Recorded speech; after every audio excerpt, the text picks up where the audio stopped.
వచ్చి ఎలా ఉన్నాడంటే పెళ్లి కొడుకు సంబంధించిన వాళ్ళంతా నీ వాళ్ళ ఆందోళన కొడుతూ ఉన్నారు, పెళ్లి కూతురికి సంబంధించిన వాళ్ళంతా నీ వాళ్ళే గోత్రాలు చెప్తా ఉన్నారు. కానీ ఈయనకి సంబంధం లేడు, వీరికి సంబంధం లేడు, కానీ వచ్చి కూర్చో ఉన్నాడు. ఎలా ఉన్నాడంటే తెలిసిన ఆయన మౌనంగా ఉన్నాడంటే కూర్చోండి.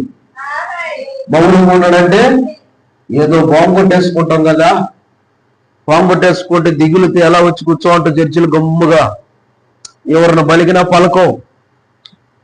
అంటే దేవుడు ఆరాధనలోకి వచ్చి చప్పట్లు కొట్టవు, హల్లెలూయా ప్రార్థన చెయ్యు, పాట పాడు, ఏమి చేయు, మౌనంగా ఉంటారు కదా. అలా ఉన్నాడంటూ కూర్చొని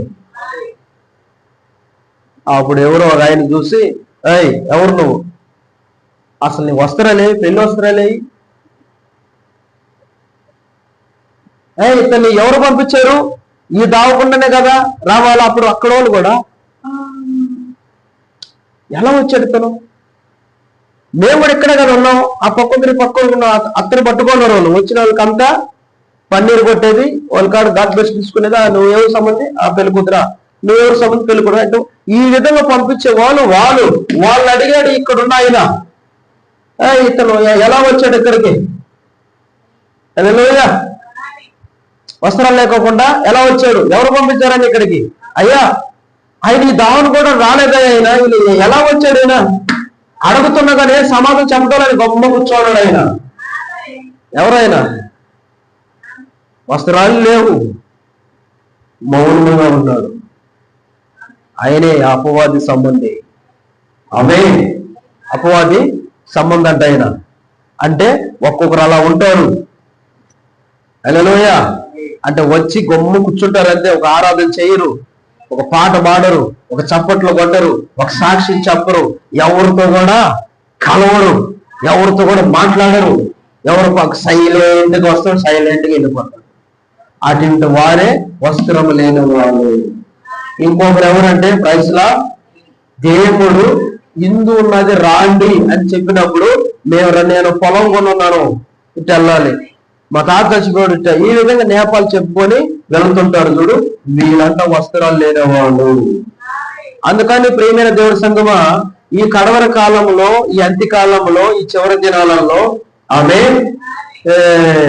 ప్రభు అయిన యేసుక్రీస్తు వర్తమానములో ఉంటున్నావు కాబట్టి నువ్వు కంపల్సరిగా యేసుక్రీస్తు నామములో బాప్తిసం తీసుకున్నావు.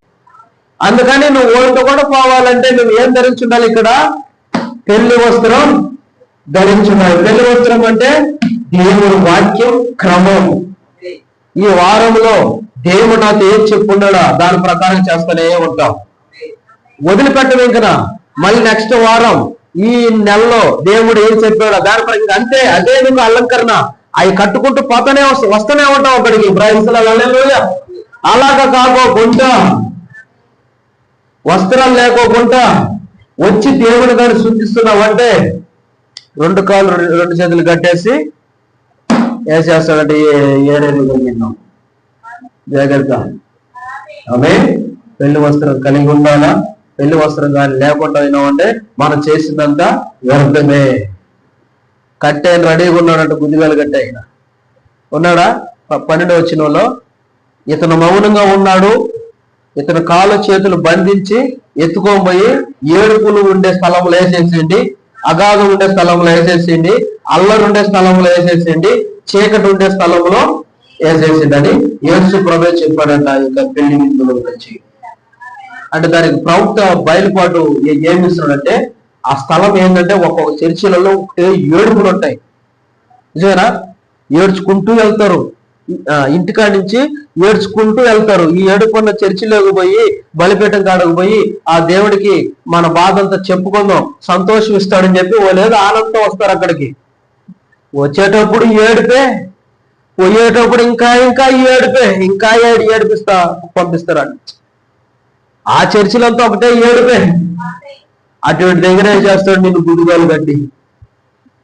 లేదా ఇంకొక చర్చి ఉంటది, ఒకటే తగాదులు ఉంటాయి, పాస్టర్ నిన్ను తిట్టడమే, అక్కడున్న వాళ్ళని తిట్టడమే, నువ్వు వాళ్ళకి గదిగా నీకు వాళ్ళకి ఒకటే గలమైపోతుంది.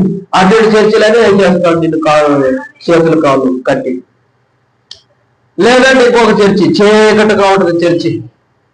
చీకటి అంటే ప్రార్థన ఎప్పుడు జరుగుతుందో, ప్రభురాత్రి భోజనం ఎప్పుడు జరుగుతుందో, అసలు ఎక్కడికి అసలు అక్కడ ఏం జరుగుతుందో నీకు తెలియదు. చర్చి ఉన్నదంటే ఉన్నది తెలియదు. అక్కడ ఏ రోజు ప్రార్థన జరుగుతున్నది, ఆన్లైన్ ఎప్పుడు జరుగుతున్నది, జ్ఞాపకార్థం ఎప్పుడు జరుగుతున్నది, విజ్ఞాపన ఎప్పుడు జరుగుతున్నది, సంపూర్ణమైన రాత్రి ఎప్పుడు జరుగుతున్నది, ప్రభునామం ఎప్పుడు జరుగుతున్నది, ఆదివారం పూట ఎప్పుడు జరుగుతున్నది అనేది కూడా నీకు తెలియదు. అటువంటి చర్చిలే చేస్తాడు మళ్ళీ బుద్ధిగాలు కట్టి. అదే పెళ్లి వస్త్రాలు ధరించుకునే చర్చిలు కానీ ఉన్నావంటే నీకు రెడీగా టయానికి నీ ప్రార్థన ఉంటుంది. ఈ రోజు మా దేవుడు ప్రార్థనలేదు చెప్పబోలే, డైరెక్ట్గా వచ్చేస్తా ఉంటాం. ఎందుకంటే శుక్రవారం జ్ఞాపకాలు ఉన్నామే మాకు, ఎంతలో పని ఆపుకొని వచ్చేస్తా ఉంటాం. మళ్ళీ నెక్స్ట్ ప్రార్థనలే మాకు పాస్టర్ చెప్పబోలేదండి. ఇంతకు అన్నాడు కదా, యజమాడు దాసుల్ని పోయి పిలుచుకొని తీసుకొని చెప్పబోలేదండి. నీకు ఒక డేట్ ఇచ్చేస్తాడు ఎంత అయినా, నీకు ఒక క్రమం ఇచ్చేది ఎంత అయినా, నీకు ఒక స్థలం ఇచ్చేస్తాడు ఎంత అయినా. పెళ్లి వస్త్రం ధరించుకున్న స్త్రీ కానీ పురుషుడు కానీ ఎలా ఉంటాడంటే, ఈ రోజు ఆరాధన ఉన్నది, ఈరోజు శుక్రవారం ఆరాధన ఉన్నది చెప్పబోలే నేరుగా వచ్చేస్తాం. ఈ రోజు శనివారం ఆరాధన ఉన్నది నేరుగా వచ్చేస్తాం. ఈ రోజు ఆన్లైన్ ఉన్నది నేరుగా వచ్చేస్తాం. ఒకవేళ రాలేదని తెలుసు, ఈ రోజు ఆరాధన ఉన్నది, ప్రభా రాలేదు ప్రభా నన్ను క్షమించు ప్రభా, ఇలాగైనా ప్రార్థన చేసుకుంటా ఉందాం. ఎందుకంటే ఇక్కడ అన్ని క్రమాలు ఉండాలి.